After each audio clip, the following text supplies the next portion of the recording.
Alaska. How did we ever ride motorcycles to Alaska?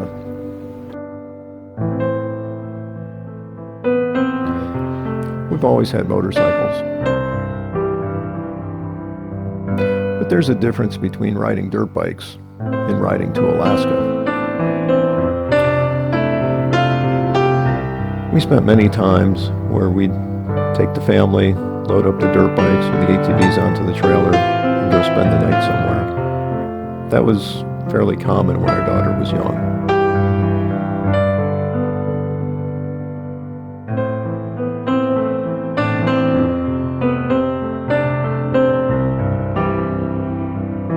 We didn't discover long-distance riding until about 10 years ago. That's when we took a trip, and we were so amazed that we were 80 miles from the house, and all we had were motorcycles. We put our motorcycle luggage on the bed and took pictures of it because we were just so amazed that we were so far from home with just motorcycles. And that makes us laugh now when we think about it. Fast forward throughout the years, and we started doing overnighters in West Virginia. We went down as far as North Carolina and Tennessee, and even made Kentucky and Ohio. And the trips got longer and longer.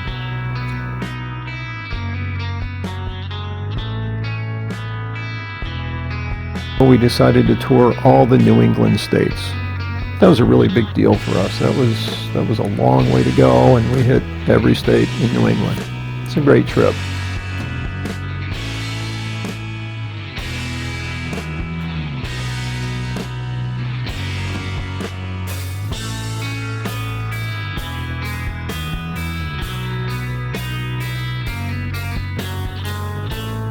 Rode Mount Washington, loved it.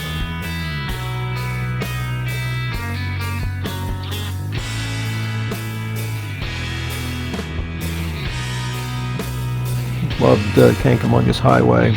Just really beautiful stuff up in New England. 6 years ago, Nova Scotia. Let's go ride Nova Scotia, go to another country and check that out. So went and rode the Cabot Trail around Nova Scotia. Beautiful trip.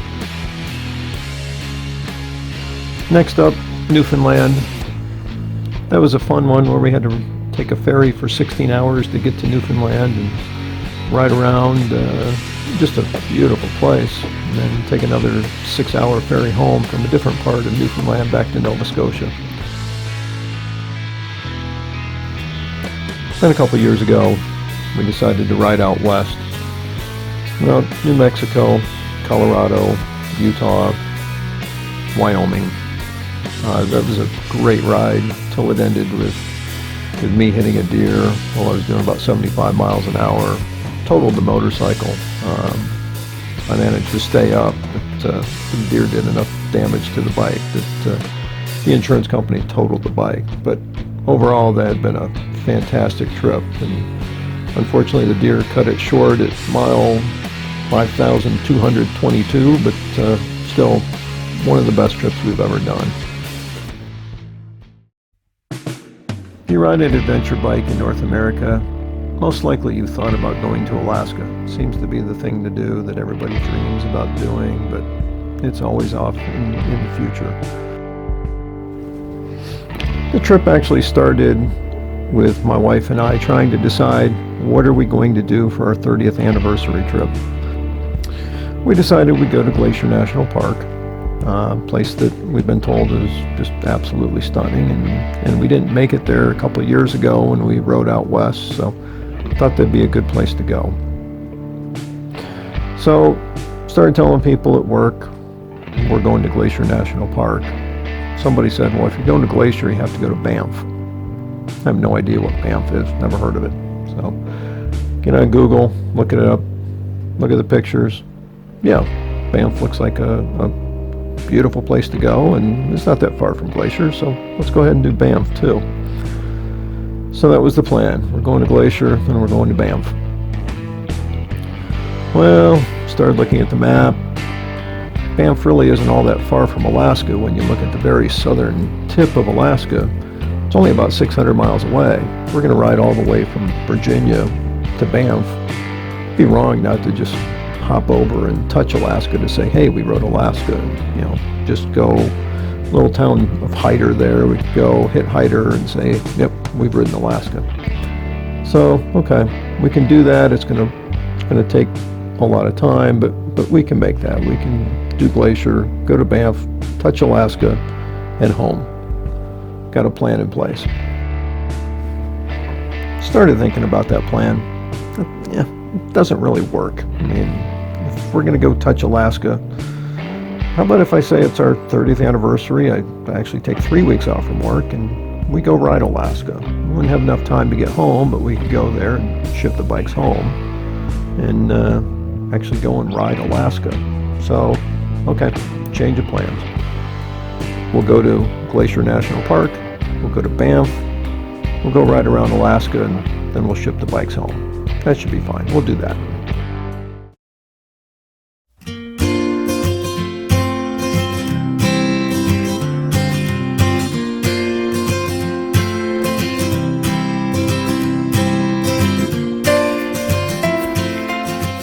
The ride did not get off to a great start. It was very hot and humid when we left. Didn't take long before we hit the border of Pennsylvania and we were into the remnants of Tropical Storm Cindy. It was raining so hard, cars were pulling off. I always wonder what they think as we go zooming by them as they're pulling off because they can't see and two motorcycles go by. We were doing fine, covered in our Gore-Tex gear from head to toe, but what I didn't count on was the Pennsylvania Turnpike. I didn't bring the Easy Pass toll, so had to stop and pay cash because they don't have toll takers now, and their automated toll machines were kind of a nightmare. As we got closer to Pittsburgh, we started seeing lightning. I hate lightning. I don't ride in lightning, so we took the first exit, decided to go find a subway where we could get some Wi-Fi and see what the weather was going to be. As we were riding through town heading to Subway, a tornado warning popped up on the GPS screen. Okay, that's enough. Time to stop. I don't like lightning. I really don't like tornadoes on a motorcycle. Time to find a place for the night. The next day was absolutely gorgeous. Weather was perfect. Visibility was great. We felt good. Just got on the highway, rode from Pittsburgh to Iowa. It's a very easy ride. If I hadn't lost my credit card in Illinois, we probably could have gone farther than Iowa.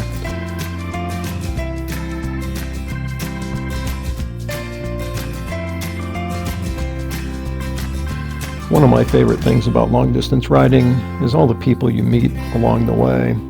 In Illinois, we met a guy who was asking me questions about Bigfoot in Virginia, and he was very sincere. In Burlington, Iowa that night, we met an older couple who lived in Burlington all their life. They were happy to tell us about their town, told us we had to go to Snake Alley to check out this very unique twisty road that claims to be more twisty than Lombard Street. And, I've never been to Lombard Street, but I can see very twisty.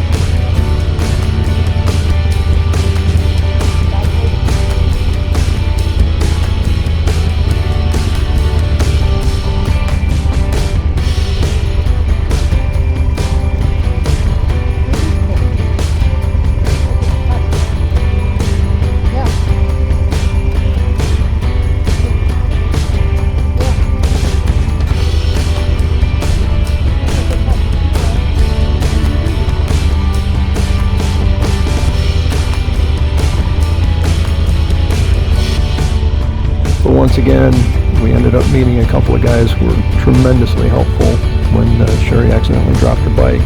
My fault, not hers. I didn't give her a place to stop, and she went over.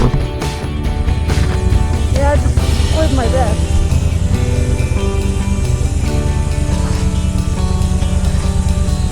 And immediately there were two guys there, Yep, picked up I'm the bike good. before I could even get off my I'm bike. good. I just tipped over. Oh no, it's too heavy, guys. Oh.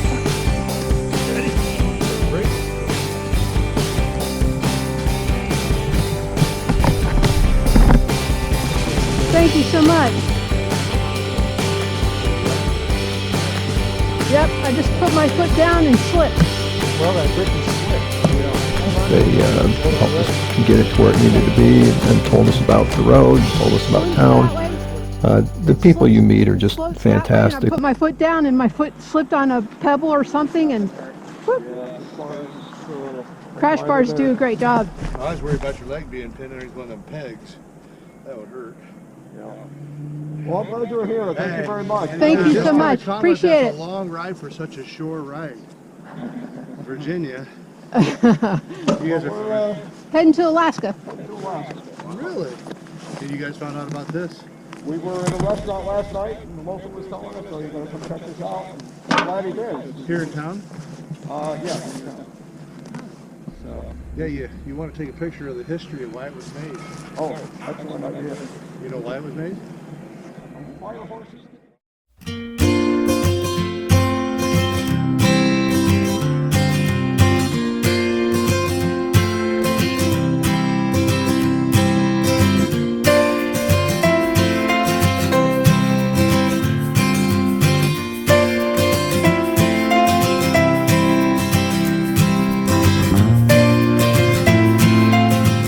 We met a family at a restaurant in Nebraska that was just so amazed that we were there from Virginia and so shocked that we were riding to Alaska and amazed that we had been to Newfoundland and just had no idea you could go long distances on bikes. And it's really fun to talk to them. All you have to do is sit down and open up a map and people will show up at your table and want to talk to you. Happened time and time again. It was really great.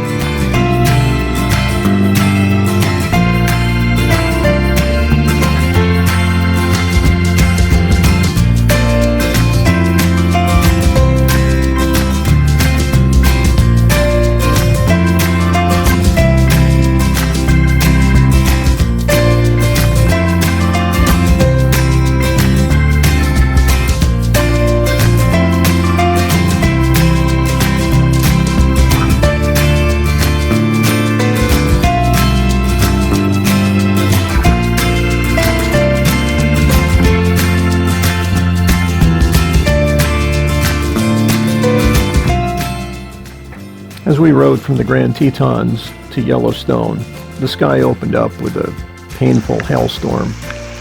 Lightning, everything. I could hear Sherry through the Bluetooth going, ouch, and giggling. Then I'd do the same. We did that back and forth several times. Overall, I can't say it was all that painful. It was more funny than painful. But ugly weather time.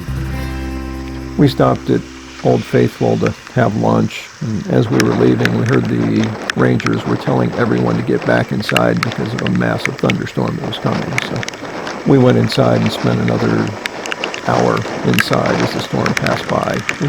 Overall, it turned out to be a pretty ugly day at Yellowstone.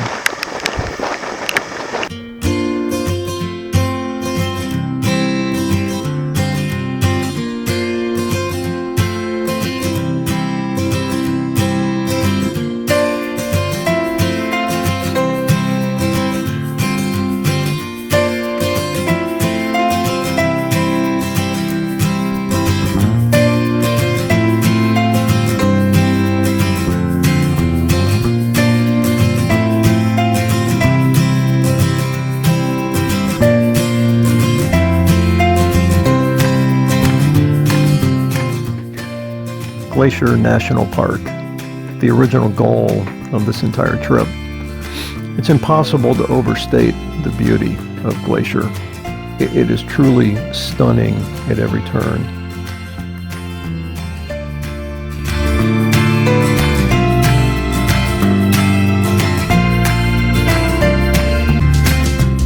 It's pretty common for this road to be closed in the spring. Sometimes it doesn't open up until mid-July. If you happen to go to Glacier during that time, you definitely need to ride the east side of going to the Sun Road. It's much more grand and spectacular than the west side.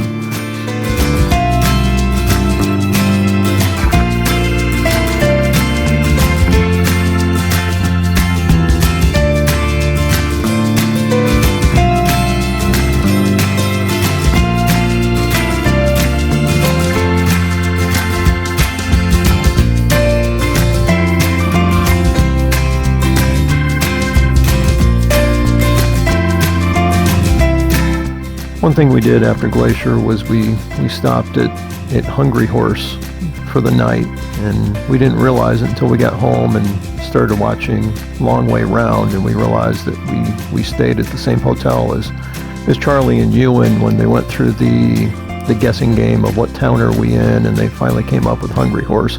We stayed in the same hotel, and we kind of thought that was a neat place.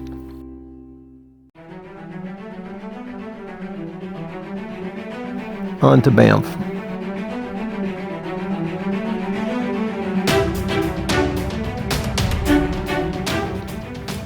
The road to Banff is very beautiful, and if you've ever seen a video of Banff, most likely you've seen bears in it.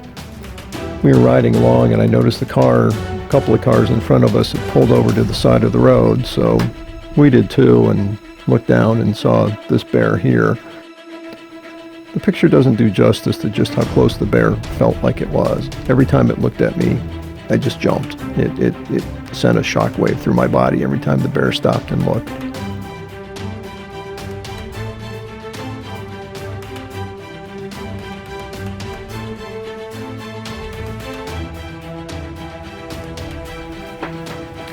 Banff itself is a beautiful town. It's a tourist town. It's very much like Jackson Hole, Wyoming, if you've ever been there. The nice thing about Banff is in every direction there's a mountain to see. It's beautiful, beautiful little town.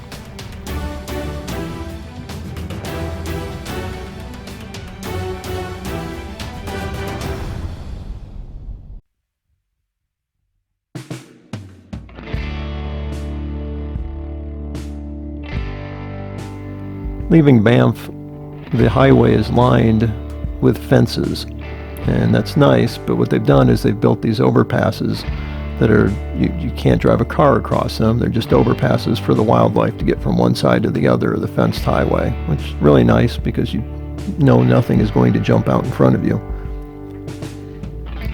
Once you're north of Banff, you get into the Icefield Parkway, and you're in the true Canadian Rockies at that point, and it's just beautiful, beautiful riding.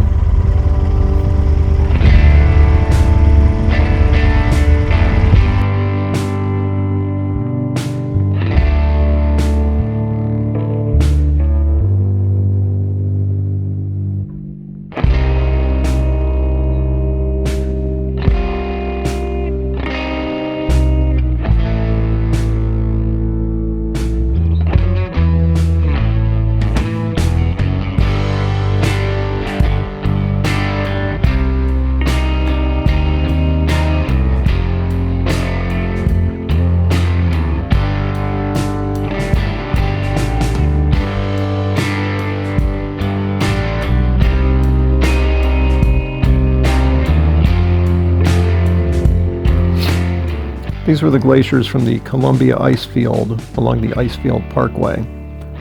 Didn't realize the Icefield is actually just an enormous field of ice on top of the mountain, and the glaciers come down the mountain. That was a revelation to me. I guess I should have known that, but I didn't. Icefield Parkway is really an interesting road, and as you ride along, you'll just start picking out glacier after glacier. I know they give a count of how many glaciers there are. There's a lot.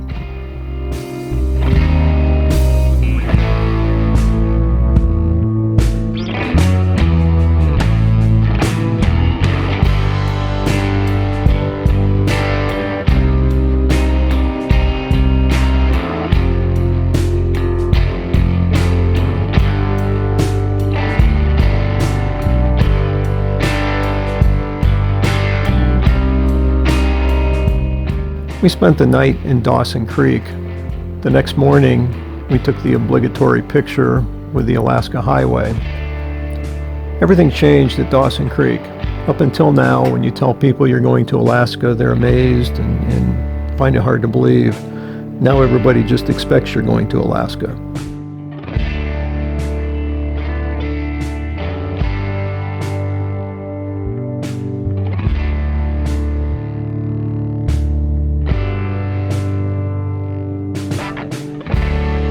Not a whole lot to say about the Alaskan Highway between Dawson Creek and Muncho Lake. The nice thing about it is they do a fantastic job of cutting back the vegetation. You're never concerned that something's going to lunge out from the road and jump in front of you. They really do a fantastic job in Canada.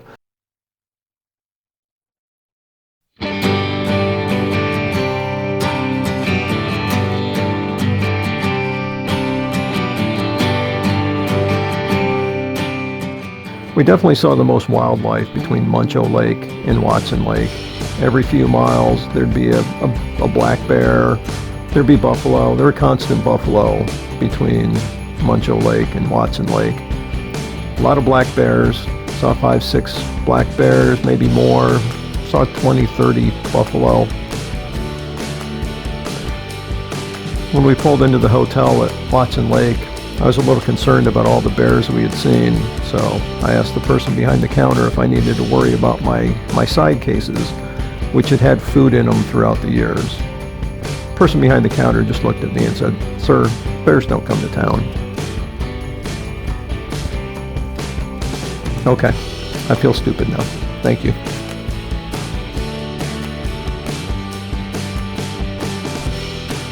Really enjoyed riding Alberta and the Yukon.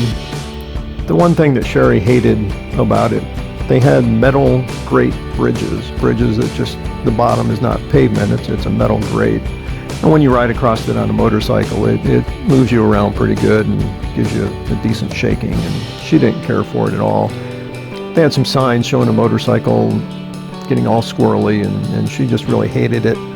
The last metal grate bridge we crossed was actually quite long, and it made her feel very uncomfortable. And once she got through it, as she saw bikes heading to the bridge, she'd just tell them to turn back, and it was a bridge of death. She did fine, but she felt it was the bridge of death.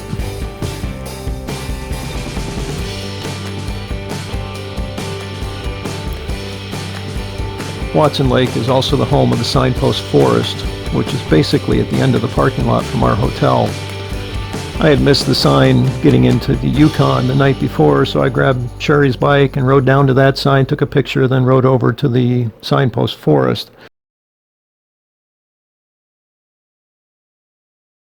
A buddy of mine from Ohio had told me he put a sign up several years ago and told me where to look for it. I looked around for a good 10 minutes and realized there's no way I'm going to find it, but it's an impressive sight.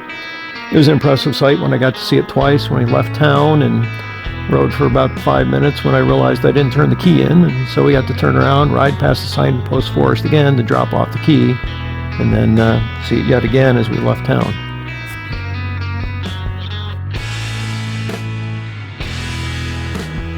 We made the short ride from Watson Lake to Whitehorse.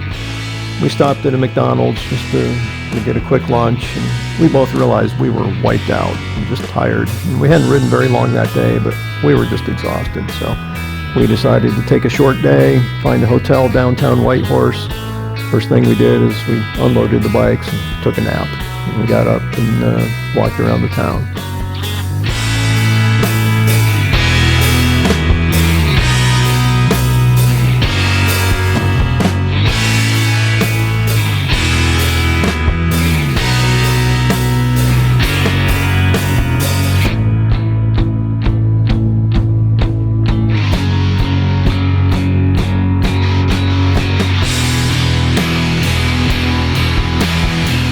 Heading to Dawson City, we decided to turn out and ride the Dempster a little bit. We didn't go very far. You could see the rain was coming in, and I really didn't want to deal with that in the rain, so we went down just a few miles. We can say we rode the Dempster, but we didn't really ride the Dempster. Interesting road, very dusty, Interesting. I mean, we didn't see much of it, but it was just a dusty road. Got into Dawson City, stayed at one of the hotels that is owned by a cruise line, and they actually fly their cruise passengers up to this big hotel. Very interesting place. Nice place to be, and spent the night there. Next morning, leaving Dawson City, you get on the ferry and then you ride top of the world highway.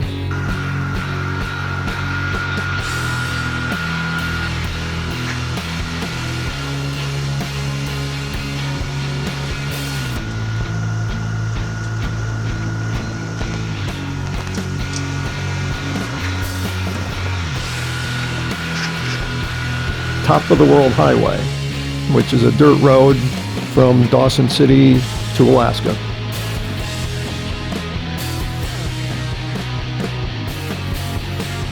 It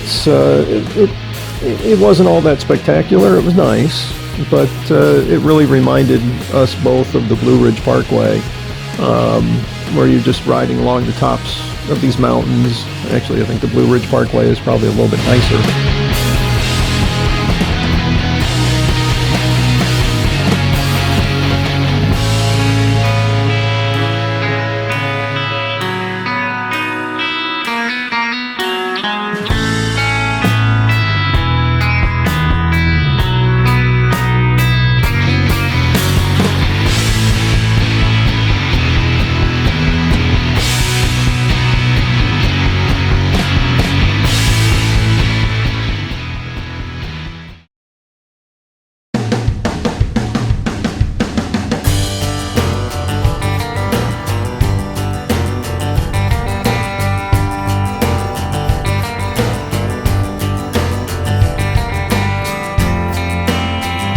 We crossed into Alaska on the 4th of July.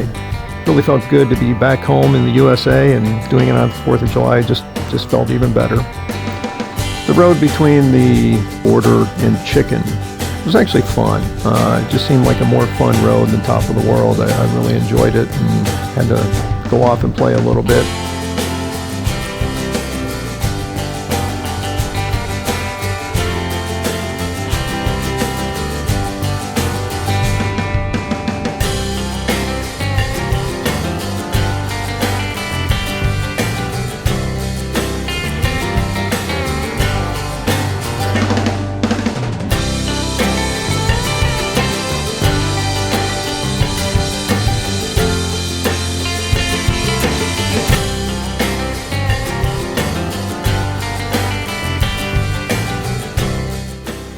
While we were at Chicken having breakfast, the sky just opened up.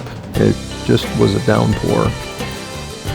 Leaving Chicken, it was raining hard. There was lots of construction. The road was very sloppy, greasy, slippery, and Sherry was really feeling uncomfortable.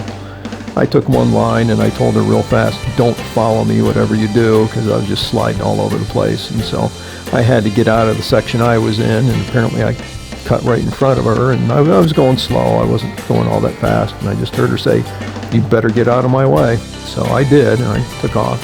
She slipped and slid around and really hated it, but we were on pavement shortly, and that was what she decided to call the Road of Doom.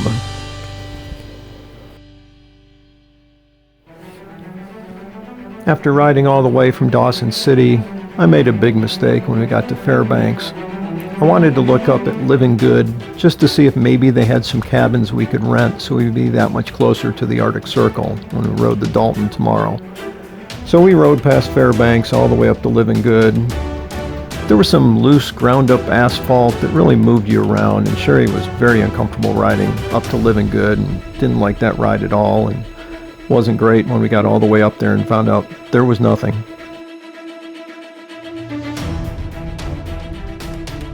So we had to turn around and ride the 80 miles back to Fairbanks to find a hotel. Kind of put me in a foul mood. Sherry's in a good mood, but I was kind of cranky after that. We went back to the hotel, ordered a pizza, and just stayed in on 4th of July. That night, Sherry was a little concerned about riding out to the Arctic Circle. the material on the road that moved her around so much on the ride to Livengood kind of got in her head, and she was wondering if she should go up to the Arctic Circle. The Dalton has a reputation as being a tough road, and she wasn't sure if she should do it. I pulled up every picture I could possibly find on the internet showing her what the Dalton looked like. And after looking at those, she felt confident she could do it.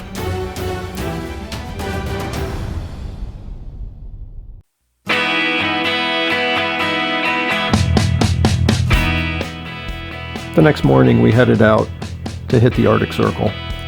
The Dalton, which we'd heard so much about, listened to podcasts about, read so much about, was the nicest, most beautiful dirt road we'd ever seen.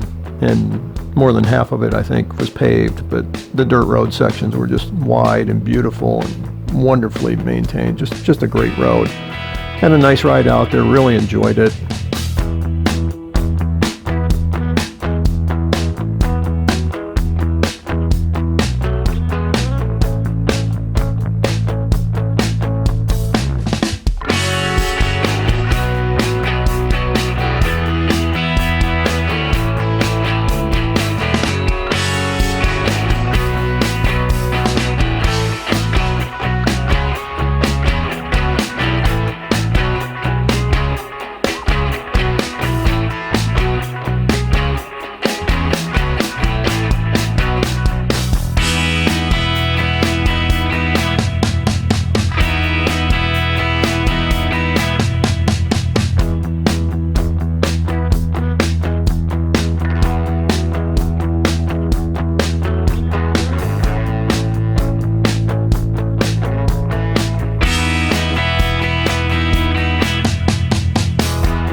It was fun stopping at the Arctic Circle. We put the bikes in a V shape so we could get a picture of both the bikes that we'd ridden to the Arctic Circle. This was the goal of the trip.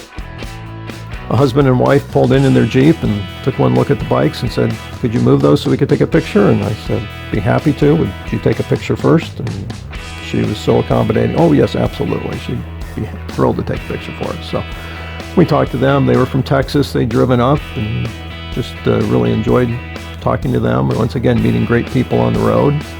And we ate lunch there at the Arctic Circle parking lot and then headed back on the nicest dirt road we'd ever ridden.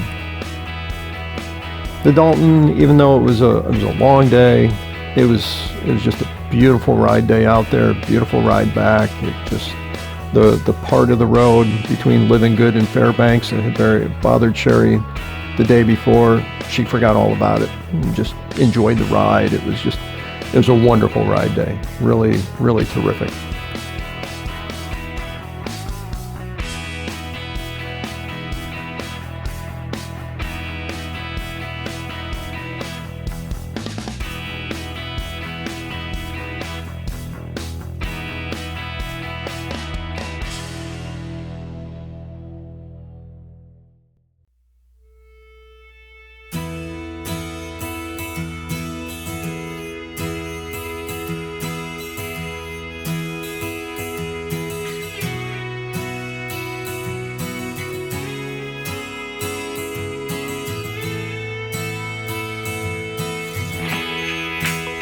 Arriving in Denali, I have to admit, we were both disappointed. Having ridden from Glacier National Park, through Banff, through the Icefield Parkway, I just expected more out of the tallest mountain in North America. It was nice, but it just couldn't live up to what we'd seen before. We rode out towards the mountain, and we both realized we just didn't have any interest.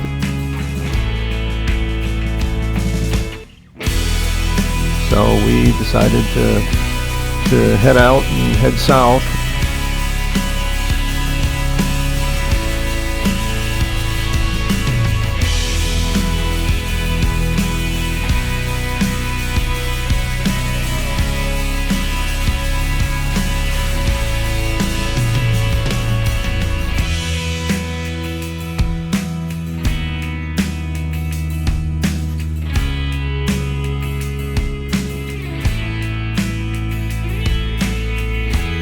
ended up going to Anchorage and spent the night there. That morning in Anchorage, I woke up before Sherry. I had no idea what to do next. The goal of this trip, what we always said, is we're going to the Arctic Circle. Well, now we've been to the Arctic Circle, we've been to Denali National Park, and I have no idea what to do. I'm starting to have a bit of a crisis trying to figure it out. I've got almost a week left in Alaska, and I have no idea what we should be doing. I actually looked at, could we ride home? Could we get from here to home in time, and did the math, and there's just no way to get home in the amount of time we had. Considered riding down to Seattle to ship the bikes back from a cheaper place, and that really didn't make sense either. Just had no idea what to do. Finally, we decided we've just been riding too hard. We actually need to take a break. We decided to spend 3 days in a cabin north of Anchorage and just get off the bike. Just take a break, take a breather. We've been riding really hard to get here. So we looked at it. The cabins weren't that far away, so we decided to head down the Seward Highway and check it out. We've been told how beautiful that is. So we rode down towards Whittier, and it's just absolutely one of the most beautiful rides you can take. It's just going down the Seward Highway, just absolutely beautiful.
Rode down towards Whittier, looked around, beautiful area, some glaciers down there.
Then rode back to the cabin, went out to the grocery store, got some food, and decided we're just staying in.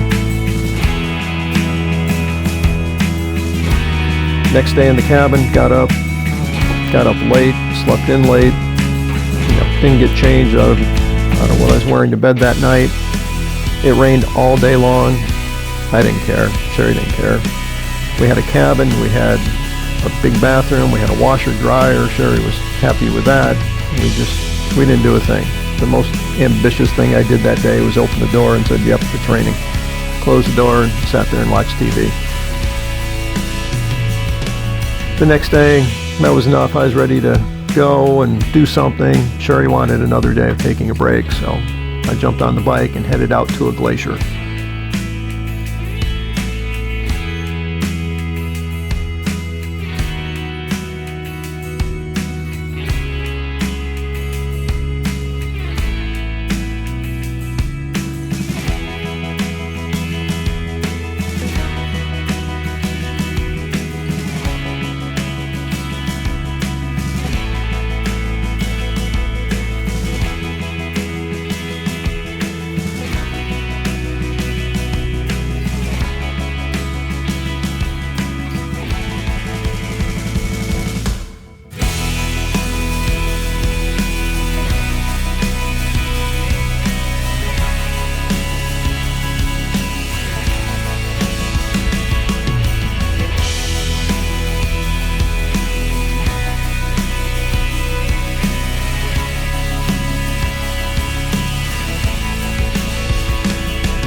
Glacier was interesting.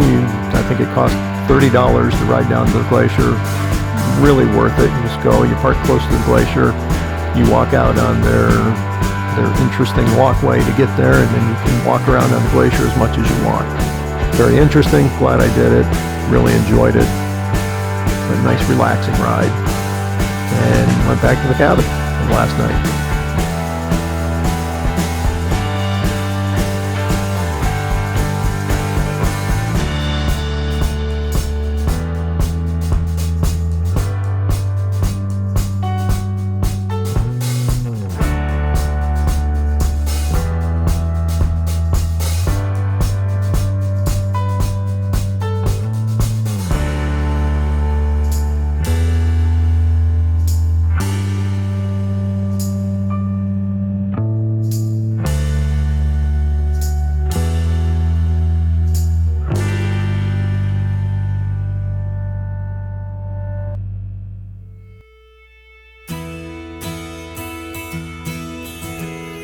That last night in the cabin, I was trying to figure out what to do.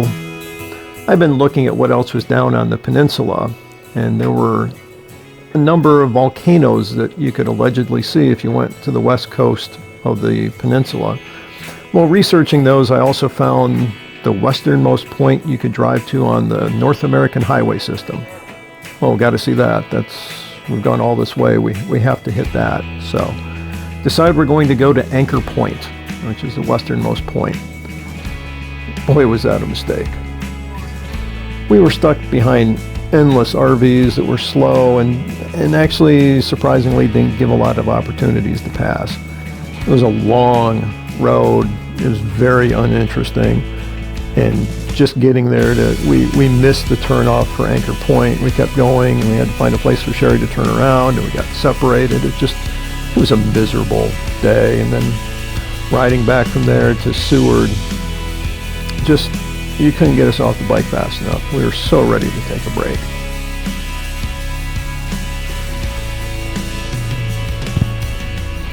We got into the hotel at Seward, took a shower, went out to dinner on a beautiful place on the pier, looking at a cruise liner, and just started to feel better.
The next day we did the glacier cruise, which was also a wildlife cruise, and really spectacular. The weather was gorgeous. They told us that Seward was actually a rainforest environment, and it was sunny and bright and beautiful, and they said it's very rare to have a sunny, beautiful day.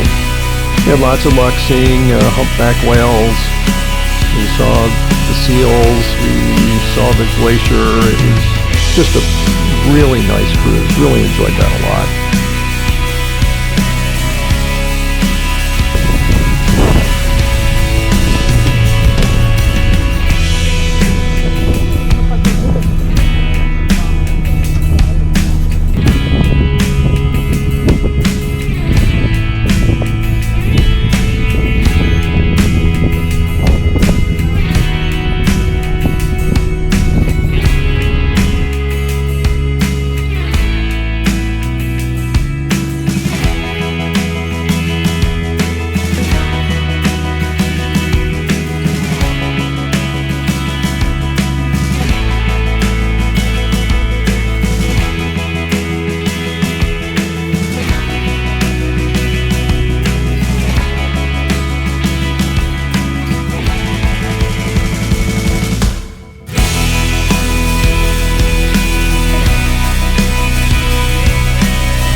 The ride back to Anchorage was bittersweet. It'd been a great trip, really enjoyed it, but the idea of getting to Anchorage and then giving up my bike was really starting to bother me. This is a bike that had carried me all the way from Virginia through across the country, across the U.S., up through all of Canada, toured all around Alaska, and I'm just going to get off it, and that's going to be it. It was really bothering me, the idea of giving up the bike.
We rode over to drop off the bikes.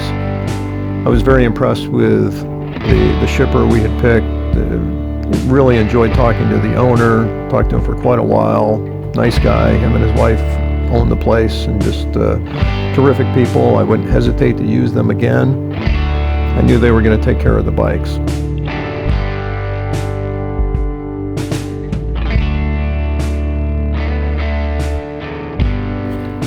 It was a bizarre thought to me, thinking that I was about to get on an airplane and erase all the miles that we had just spent 3 weeks putting on the bikes, that they'd be done at the end of this 10-hour flight.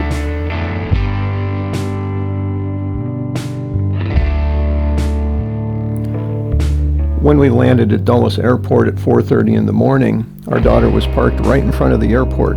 I didn't even know you could do that. She was so excited. She's seen us do many trips before, but this one really seemed to capture her imagination. We went out to breakfast, and at the end, when she dropped us off, she gave us a gift of a picture frame that she had put together of the pictures we had been posting along the way. It was about a little more than a month later, I got a call from Kevin, the owner of Romney Cycles in Romney, West Virginia, our dealer. He told us our bikes had arrived back home. We went out, picked up the bikes. Sherry was kind of done riding, so we put hers on a trailer, and I ended up taking the long way home. She beat me home by several hours that day.